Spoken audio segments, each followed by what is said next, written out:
waxaa shir jaraa'id qabtay Genaraal Care oo ah gudoomiyaha jamhadda la magac baxday Dulmidiid kaasoo ka warbixiyay socdaallo uu ku tagay tuulooyin ka tirsan gobolka Sanaag. waxa warbixintan mar kale noo eegaysa wariyaheena Khadro Waabarciise. shirkan jaraa'id oo maanta uu qabtay Genaraal Siciid Cawl Jaamac Care oo ah hogaamiyaha jamhadda la magac baxday Dulmidiid ka Somaliland oo fadhigeedu yahay gudaha Puntland ayaa maanta waxa uu kaga hadlay shirkan jaraa'id kormeero uu ku soo sameeyay bariga Somaliland ee ka soo jeeda jamhadani. waa kan generaalka oo ka hadlaya shirka jaraa'id markan ka waramo howlgalkii maalintii dhawaad gobol Sanaag wuxuu daarnay inuu u kuur galo xaaladda deegaanada. waxaan soo kormeeray 12 degmo oo ku hareeraysan ama tuulooyin oo ku hareeraysan gobolka Sanaag. la kormeeray waxay ahaayeen waxaan ka soo bilaabay Riiga Urbogasheed degmada Dararweyne dib baan haddana u soo noqday Sarmaayo Xangarool Dawaco magaalada la yiraahdo Daar Salaam Shimbiraale Biyo Guduud Doob Jiidari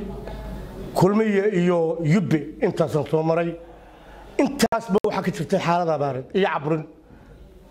intaaba waxa ka jirtay xaalad abaareed iyo cabrin iyo ciidan yar iska dul fadhiyo ku baabay isaga laftiisu meesha. dhammaan hay'adaha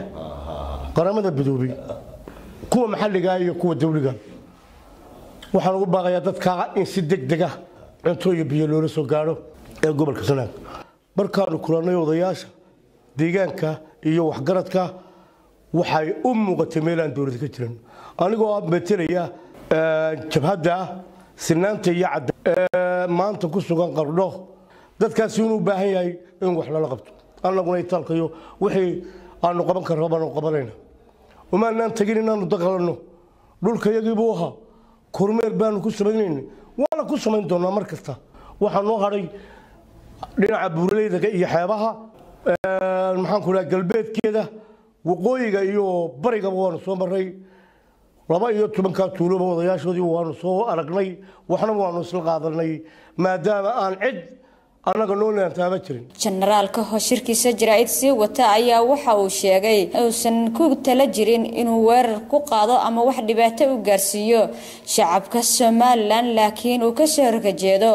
nidaamka ciriiriga ah sida uu sheegay korneylku. kuwa ka hadlaya Hargeysa ee maleegaya dagaalka waxaan uga digayaa waa loogeey hawd waxa laga wado imka iyo meel degmada daroor waxa laga wado in la soo cesho wixii hore ka digtoonaada leh waxa ka dhici doona qof waliba inuu qof cuno hadii ka waan toobi weydaan waxa waayo sababtoo ah ninka qabri bayax u dhashay maanta ee xukuma doonaya inuu xukumo ma xukumo wixii xukuma قبلي أني بحكمها بورمان حكمن سيلع بان حكمن هرجي سبري جدان حكمن هوت كيدان حكمن بربران حكمن برعان حكمن واي صوبته والله قال كلها وحن كوكب دونا شغل رسمي عن كوكب دونا ومدنا وحن شغل دقن قبل ده إن أي دبعة ده ترتاح أي تهاي دولة لا أنت إن يفهمان dhulkooda iyo dadkooda u soo jeestaan geed sarawaabka iska daayaan cid kastana waxaan u sheego digayaa oo xabad nagu soo ridaan waxba ku rismayno ciidamada qaranka ay ku sheegaan maaha ciidan qaran waa laga arkaa laascaanood waxa ka dhacay baa loogiya geerida iyo dhaawacba waa loo sinan lahaa haday ciidan qaran yihiin family qura ku dhimanaya oo ku dhaawacmaya waa loogiya ciidankii qaranku halku jooga halku jooga waad arkaysaa maalin walba waa taaqoriga BKM kale la soo hadaafayo ee jabhadda loo soo galayo dhashikayaashuna way iman doonaan hadii Allah yiraahdo. Khadro Waabarciise CNA TV magaalada Qardho.